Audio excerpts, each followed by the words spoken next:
So hello and welcome to Limitless You Talk with me, Katie, and today it's just me and you sharing a conversation. We're sharing a conversation today on legacy. Such a big, powerful word, and to be honest, yes, a legacy is something that we can create when we're living, but it's also a legacy after we die, after we're no longer a part of the world we're in, when we're no longer living the life that we've been living. And that's the sort of angles I'm coming to with this. I've mentioned it in podcasts before, in conversations that I've had with many people now. And I felt it was a good angle and a good way to focus on. For me in particular, I feel, and in my opinion, just my opinion, I'd like to point that out first and foremost, that a legacy is after you're no longer here, in my opinion. And the reason why that is my opinion, and I have formed that opinion, and I think it comes from the experiences of as a funeral director, conducting a funeral, for example, where there's a master of ceremony saying X, Y, and Z about the person that has passed away, and we're all there to celebrate life. There's quite a few people in attendance, for example, and hearing things about this individual that's no longer with us in the world.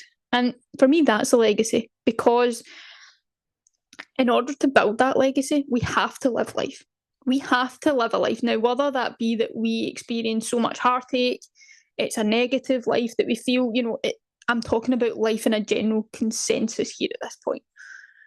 So legacy is that person, if you choose to have a funeral, for example, that's going to stand up in front of your friends, your family. You might be a well-known person that stand up and there's 500 people that to be spoken to about you, about me, about us as individuals. And as hard as uncomfortable as that's to think about, what do you want your legacy to be? What do you want that person to stand up in the room of 500 people, 10 people, 2 people, and say?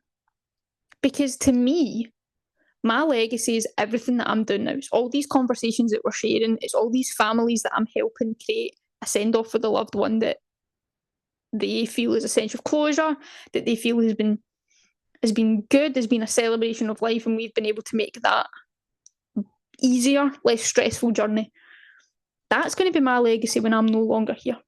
When someone at my funeral, if I decide to have a funeral, stands up and says, Katie wanted to help people. She wanted to help people from a 12-year-old girl when her friend's mum asked at the dinner table while eating chips and chicken nuggets what she wanted to do when she was older. She wanted to help people. And I've maintained doing that. So because I've maintained doing that, and I'm doing it all in these different formats and these different ways, engaging with people, networking, raising awarenesses, being in the environment, surrounding myself with the people that I am, I know that right now, if something were to happen to me, I've created some sort of legacy that, okay, maybe just the tiniest little bit, maybe it wouldn't be, but there'd be something out there in the universe that maybe if it just helped that one person, I've left a legacy somewhere in the world. And that's what it's all about. So what do you want your legacy to look like? What does your legacy represent to you? My legacy, again, putting it in my context, getting all tongue twisted already today, is like putting it in the format of my life. I've always wanted to help people, and that's what I'm continuing to do. It gives me a sense of satisfaction. It allows me to try and be the best that I can be, because I don't want to be a hypocrite. I want to practice what I preach. I want to help someone the way that I've been fortunate enough, the people and the environments that I've put myself in that have been able to help me. And at the end of the day, that's what's most important. So you need to ask yourself, what do you want your legacy to look like? What do you want it to sound like? And what do you want it to say? I have done and been a part of funerals where people have written what they want said at their funeral. I think that's so much better, because then that person is getting said exactly what they want to say. Now, I'm not saying that I've not had some comedy in my time, that some people have walked away from a funeral saying, that doesn't sound like the person that I knew. Whatever way they mean that, that's their business, that's up to them. I'm not there in a judgmental position. And it's like, I don't want people to walk away and go, that doesn't sound like the Katie I know. If I maintain my values, maintain my mission, maintain my everything, my character, my positivity, my messages that I want to put across through, say, my social media, through here in the podcast, through the environments I put myself in, through the work that I do every day, and the professional capacities that I'm involved in. I know that my legacy is going to be true to who I am in life, but in death. And it is trying to put a positive spin on death as well at the same time. But for me, legacy is such a big word that I think it's also misinterpreted, because I don't want a legacy to be when I'm living. I don't want to hear about how good I am. I don't want to hear about how inspirational I am. Like, I hate all of that stuff. It's like getting a compliment. I find it really, really difficult to take a compliment. I would rather you said something bad to me. That doesn't mean you type me a message after this or whatever if you know me and tell me something nasty, because that's not what I mean. But it's so easy for us to accept, say, negativity, something a bit crappy, something that's not as positive. It's so easy to accept that. So a legacy being something so positive, something so powerful, something, empowering, that is not something that I want to hear. It's like the next generation. If I have children, I want my children to know that, my grandchildren to know that. I want the community to know that. And the only reason I want them to know that is because I don't want them to keep walking and saying, oh, that Katie was brilliant. Oh, that little Sheila was a fantastic. Like, no, I'm not interested in that. I want you to take my legacy of coming from a shit place to a good place, to turning that experience of shit and using it positively to try and help others. That's what I mean by that. That is the legacy. So say someone walking away or reading something that I've, say, written and it's worldwide known, like, I'm just making it up here, and you read a quote that I said, and that quote stuck with you. You then use that quote to maintain your momentum, your motivation, and your running journey. You then were able to do a 5K quicker, the quickest you've ever done it, for example, quicker than the last time, quickest you've ever done it, then a 10K, then a half marathon, then a marathon. Your legacy has been formed by my legacy, because I've given you something inspirational that you've actually went and used. You've used it in your life to be fulfilled in your life, to achieve something you maybe never thought you'd be able to achieve. So come along, that next generation could take something away from what you've done. You're no longer here. Your legacy's still there, and the next generation can use it. So we can, in a roundabout way, I'm trying to explain why my perspective of legacy and what it is. Yes, legacy is still very much in the living, but it's built when you're living, and I think it gets switched on when you're no longer here. Now, again, if anyone disagrees with that, then this is just my perspective and my opinion. I'm just sharing a conversation with you saying that. But do you feel you've got a legacy right now? If you do, what is it? What do you want it to be in 5, 10, 20 years' time? If you don't have a legacy, A, why not? B, what could you start doing about it to build a legacy?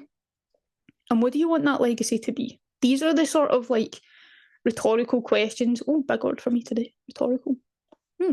I'm not very good when it comes to things, when I'm thinking of things from the school days, when it comes to words and stuff. But as it's rhetorical questions, it's asking your subconscious mind the difficult questions, the challenging questions that actually enhance the journey that you're on. It's like taking your powers and making them super, like use everything, your superpowers. Your superpower becomes your legacy when you're no longer here.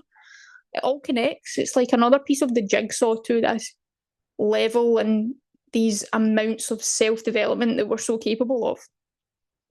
So think about legacy. I just want to make sure that my life is fulfilled as it can be. So if something does happen to me and I decided to have a funeral, because see, right now, I don't know what I want.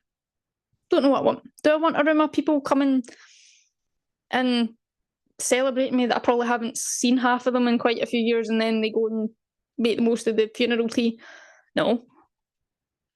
But I know that if I do decide what I want said, I want to be in control of what's said now by creating the life, creating the fulfillment, and creating the achievement that I feel I deserve from all the challenges and circumstances I've been a part of, to use in my experience.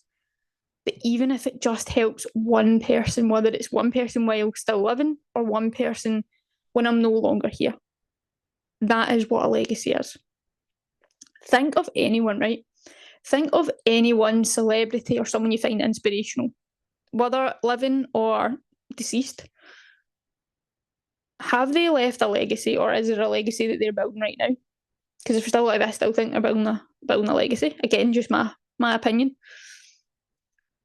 do you feel that they have helped you in a way, even just like a tiny, tiny amount that you've never thought of before? And that actually the way that it's maybe made you feel, the way that it's maybe helped contribute to you doing something, the way that it's maybe contributed to you changing your narrative on something, becoming more positive about something, whatever it is, don't you want that for yourself? Don't you want that for your kids, your grandkids, the next generation, a friend? Or just to make life more positive, change the narrative on stuff. Like each one of us is so capable of going to create a legacy. Each one of us is capable of it. It keeps me going when I'm not feeling 100%, because let's face it, I don't feel 100% every day. Even today, I don't. So, like, start building a legacy today. And it's not saying go and do this, go and do that, because that'll create a legacy today. Just keep doing what you're doing. Whether you decide to track it a little bit, you start to journal with it, you start to, raise it on your socials, you start spreading a message of positivity, that you're not a negative person. Like, even this year, I've had to change my narrative on how negative I was in certain circumstances. I mean, you're sitting in an airport with Ross, for example, and he's like, oh, I've been so negative. And I was like, do you know what, Ross? I actually am. And I was like, my legacy is not negative. I've been negative. I've been in negative situations, spent a lot of time in a negative environment because of how my mental health and my well-being was. But now I'm using it all as positivity, always seeing the good in something, always ensuring that just even to make somebody smile, or somebody sends you a message saying, Kate, that was a really great question, it's really got me thinking, or I really like that. That's what it's like. Even something as simple as, I had one of the girls that I know, I'm not going to name her on here, but I put a picture up on my socials of boiled egg and soldiers. Now, I loved boiled egg and soldiers when I was a kid. Every Sunday morning without fail, it had to be a runny egg. And because she's seen it on my socials, she went and made it, sent me a picture of it, and I was like, that just looks phenomenal. If you don't like eggs or anything, I apologise. But I know whatever happens, I've left a little mark with her, because I created something from maybe her own childhood that gave her nice memories, it made her feel really, really warm. I created a little bit of legacy there. Okay, I'm not saying that someone at my funeral is going to stand up and say, oh, she was the queen of boiled egg and soldiers because she loved having them. But you're getting the gist and the context here of the legacy that you can try and build, that actually you are building right now. Let's turn it to that. You are building a legacy right now. But what you need to dive into, dig a little bit deeper into, is what you want it to be, what you want it to say, what you want it to look like, and how fulfilled all of those questions that come together create this legacy for after you're no longer here. So go away, debrief, take a moment, breathe after this. I'll need to, because I know I've just went on and on and on, but legacy is important. Legacy is important, especially for us everyday individuals that don't have the chance to maybe create a legacy. Because I think we're all super important people in our own ways. We can all bring something to the table. And I think each of us creating a legacy is helping that next generation and the world's after us. And that's so important. So go away, think about, what is my legacy? If you don't have a legacy, start today. Start building it, because it's such a rewarding feeling. But if you have already started it, enhance it, empower it, make it powerful, and just keep doing what you're doing.